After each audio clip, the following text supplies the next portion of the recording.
Yeah, Listen, I need a favor. What is it? Yeah, I think so. Warren, where have you been? Where the hell?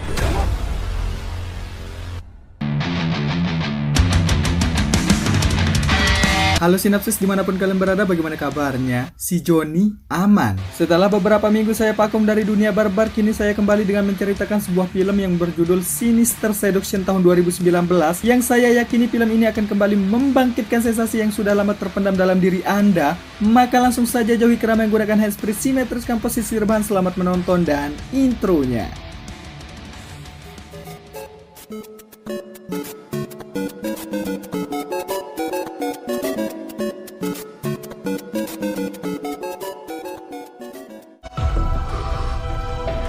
Diawali dengan memperlihatkan seorang pria parubaya yang melakukan jogging di pagi hari. Melewati jalanan sepi, beliau pun bertemu seorang misterius yang menggunakan jaket Woody lengkap dengan maskernya. Dan tanpa banyak kata yang dikeluarkan, pria misterius tersebut mengeluarkan pisau dan inilah filmnya. Beberapa bulan setelahnya kita akan diperkenalkan dengan keluarga si korban, si istri yang sekarang menjadi janda bernama Sharon dan anak sulung bernama Tony. Ini orangnya. Semenjak ditinggal sang ayah, keluarga itu pun mengalami krisis ekonomi yang membuat Sharon harus bekerja keras menjadi tulang punggung bagi keluarganya. Selanjutnya mari saya perkenalkan seorang pria bernama Teddy. Beliau sendiri adalah seorang detektif yang menangani kasus pembunuhan suami dari si Sharon ini. Tapi di sisi lain beliau juga punya maksud lain, yaitu berniat menjadikan Sharon sebagai istrinya. Dan inilah alasan beliau masih menyelidiki kasus yang sebenarnya sudah dianggap selesai oleh pihak yang berwajib. What's the rule? Di sekolah kita akan diperkenalkan dengan seorang pembuli bernama Brent, di mana dia seringkali melakukan pembulian terhadap beberapa siswa dengan cara mengancamnya menggunakan foto orang tua dari siswa yang kemudian dieditnya menggunakan unsur pornografi. Editing skills. Yeah, Brett, my mom in her underwear. Tak berselang lama kita akan diperkenalkan dengan salah satu pria karismatik yang cukup disegani bernama Dylan, di mana hanya dengan tatapan tajam dan gaya bicara yang sok cool berhasil menghentikan pembulian tersebut. Saat jam istirahat, Dylan pun melakukan pendekatan dengan memperkenalkan salah satu wanita cantik bernama Mega, yang mana merupakan salah satu wanita idol di kampus tersebut. Selain itu, Dylan juga mengajak Tony untuk mengikuti salah satu eskul di tempat itu dengan tujuan hal tersebut bisa melupakan masalah yang selama ini mengganggu pikirannya. Dan ternyata alasan Dylan ingin berteman semata-mata hanya ingin menghiburnya karena mereka memiliki masalah yang sama, yaitu sama-sama tidak ada ayah, sehingga dia tahu betul rasanya kesepian tanpa ada teman di sampingnya. Because my dad died too. Suicide.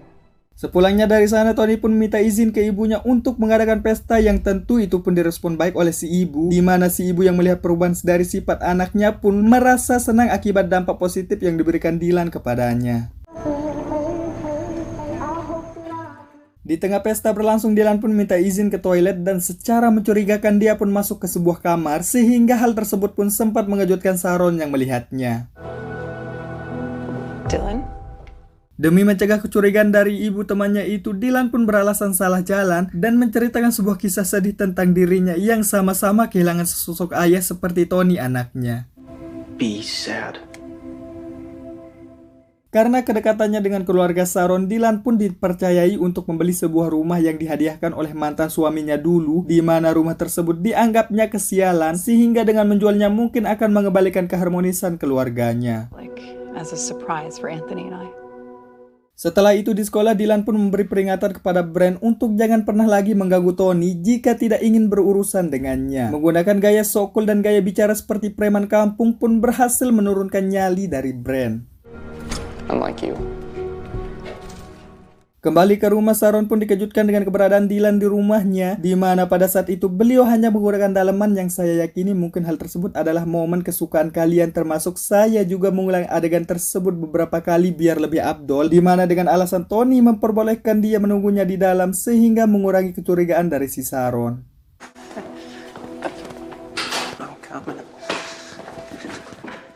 Di tempat kerja, mari saya perkenalkan rekan dari si Sharon bernama Katie. Ini orangnya yang pada saat itu Sharon menceritakan sebuah peristiwa yang dialaminya, di mana beliau menerima semua surat ancaman yang beliau sendiri yakini pengirimnya adalah dalang di balik kematian suaminya. Yes, about this, Sharon?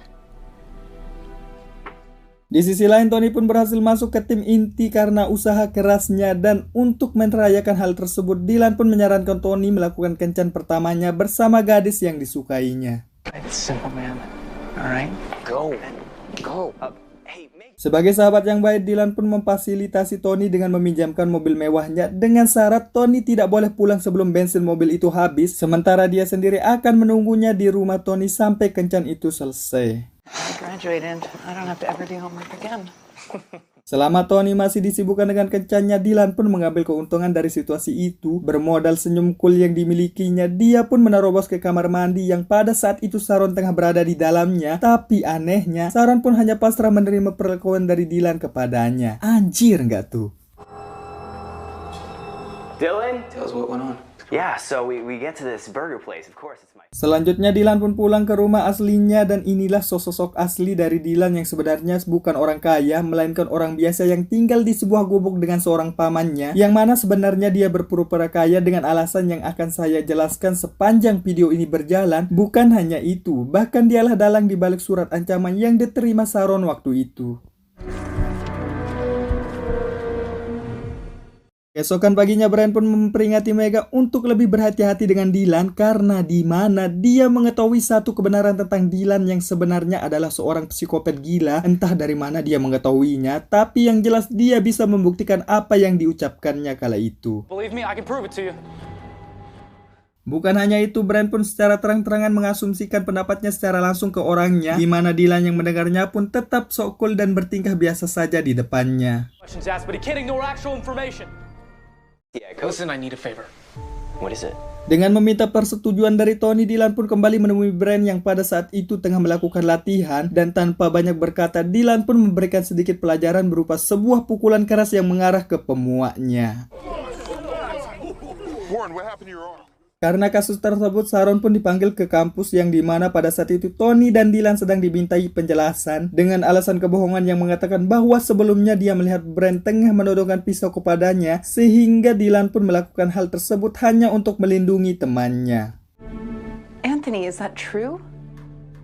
Penjelasan itu pun membuat Sharon marah karena di mana si Tony yang tidak pernah memberitahunya tentang semua yang dilakukan Brian kepadanya, yang hal itu pun langsung dibantah oleh Tony dengan alasan dia mampu menyelesaikan masalahnya sendiri tanpa harus melibatkan orang tuanya. That feeling bad about yourself isn't such a... Adu jotos itu pun secara tidak langsung merenggangkan hubungan keluarga itu, sehingga Tony pun hanya menghabiskan hari-harinya di kamar dengan menonton Pornhub dan video-video yang bisa diakses hanya menggunakan VPN. Di sisi lain, Sharon pun mendapat sebuah pesan dari Dylan untuk menemuinya di rumah yang dijualnya, di mana karena rasa penasaran dan ucapan terima kasih, beliau pun memenuhi ajakan tersebut. Dan iya, kalian persepsikan sendirilah apa yang dilakukan mereka, tapi secara tidak sadar aksi dari mereka pun direkam oleh seseorang yang tidak sengaja melintas di sana. Entah bagaimana caranya, video itu pun tersebar luas dan FYP di setiap platform sosial media, sehingga Meghan yang selalu aktif di sosial media pun lebih dulu mengetahuinya, kemudian ditunjukkan video tersebut ke Tony. Di tempat lain, Katie yang bersama Sharon pun mendapat telepon dari temannya untuk segera membuka video yang tengah ramai-ramai diperbincangkan, di mana Sharon yang melihatnya pun merasa bersalah telah melakukan perbuatan itu. Di sisi lain, Tony dan Meghan merencanakan menemui Dylan ke tempat tinggalnya dengan mengayun sepedanya, dan sesampainya di sana tiba-tiba kembali ke rumah Sharon yang baru pulang pun dibagongkan dengan tidak adanya Tony di rumah tersebut. Setelah itu beliau pun mendapat sebuah chat dari Meghan yang mengatakan bahwa Tony sedang berada di rumahnya. Singkat cerita, malam pun tiba. Beliau pun mendapat sebuah chat dari Dylan untuk menemuinya dalam waktu 10 menit dari sekarang. Ditambah dengan anaknya yang tidak kunjung pulang, membuatnya berasumsi telah terjadi sesuatu kepadanya, sehingga sebelum pergi menemui Dylan, beliau pun menyuruh Teddy menemuinya di rumah Dylan. Dan benar saja, Sharon yang sampai lebih dulu pun dikejutkan dengan sebuah video dari Dylan bersama ayahnya di masa lalu, di mana Sharon pun merasa tidak asing melihat sosok ayah dari Dylan ini, dan terungkap bahwa sebenarnya Sharon adalah dalang kehancuran dari keluarga si Dylan ini. Berpuluh-puluh tahun yang lalu saat usia Dylan masih terbilang anak-anak, ayahnya pernah melakukan perselingkuhan dengan Sharon, di mana si ibu yang mengetahuinya pun tidak kuat menahan penderitaan sampai pada akhirnya melakukan bunuh diri dengan meminum racun.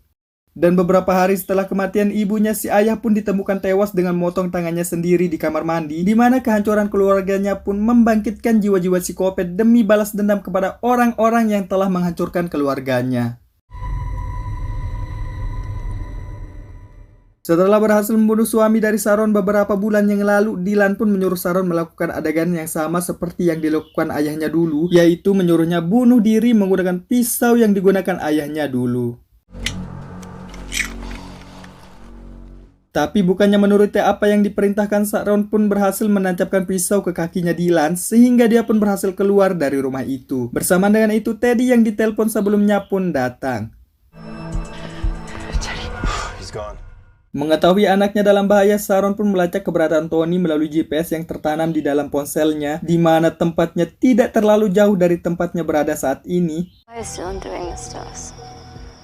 Memasuki hutan lebat, Sharon pun bergegas mencari anaknya, dan Dylan yang terbiasa di tempat itu pun diuntungkan dengan keadaan, sehingga dia berhasil membunuh Teddy dengan menusuknya dari belakang.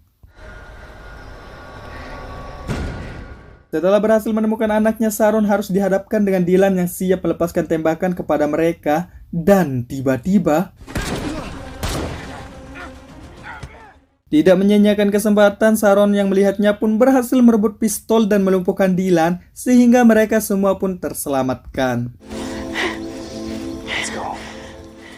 Setelah kejadian itu, Sharon pun hidup bahagia dan menikah dengan Teddy, sementara Tony terlihat sudah ikhlas dengan kematian ayahnya dengan adanya papa baru di keluarganya. It's okay. Tamat film yang cukup mengencerotkan. Inilah masalah yang bisa disebabkan oleh satu wanita loh, apalagi 3, nggak kebayang kan? Pesan yang dapat kita ambil dari film ini adalah pernikahan adalah jalan keluar dari semua masalah. Itu, saya Jajang beserta direksi tim NIC yang bertugas mohon pamit dari hadapan Anda dan sampai jumpa di video selanjutnya. Bye!